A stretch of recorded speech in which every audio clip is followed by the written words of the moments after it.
To first start grabbing an ATD, you just pull up in the door. Oftentimes there will be a loud alarm associated with it. Turn the device on. It's going to talk to you in a loud voice and it's going to tell you what to do. Unit OK. Adult pads. Remove pad package. And then we'll tell you where to place the pads. Take the pads out of the packaging. You'll see displayed where to place each pad. Undo the back of the pad.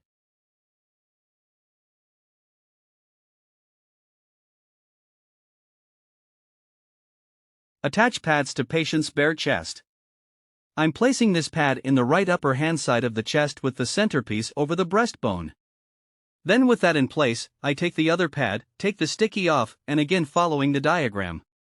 This is then going to fold over onto the lower left hand side of the chest.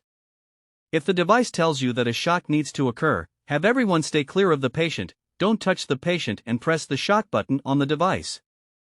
When you press that button, it will deliver a shock. When it is analyzing the rhythm, you would hear something like this.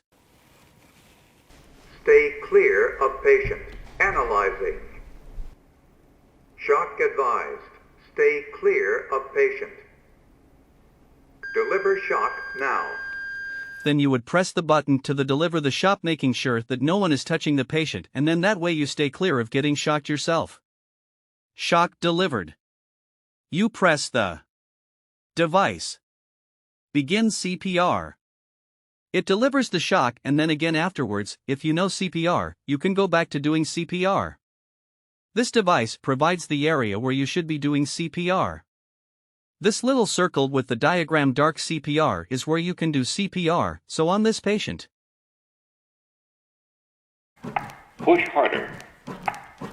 Push harder. Good compressions. This ad gives you feedback on your compressions to make sure you're doing it at a correct rate and a correct depth, which can be very helpful. And for this one you would essentially follow the same steps as you would for the adult. You can use adult pads in a pinch if you need to by placing one side on the front of the chest and then the second pad on the rear of the chest so that lights up if you have a pediatric pad. If you have access to pediatric pads and it's a pediatric patient, try to use those pads though, because when you plug those pads into the device, it tells the device that this is a child, and so it will change the amount of electrical shock that's delivered. Just use the adult. If that's all you have access to, the device will determine an initial rhythm, and if it believes that a shock is needed, then it will tell you to give a shock.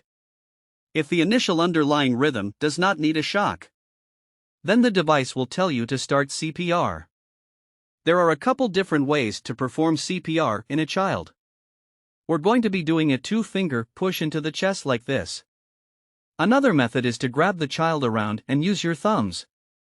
If you know how to perform pediatric CPR, then go ahead and do that. You'll do it for 2 minutes. The ATD will tell you when to stop doing CPR and get your hands off the chest so that it can analyze the underlying rhythm if there. If a shock is advised, the AED will tell you to do it and you'll deliver the shock by pressing the button as we went over, and then just like with the adults, after you deliver the shock and you know how to do CPR, then go ahead and continue to do CPR for the next 2 minutes.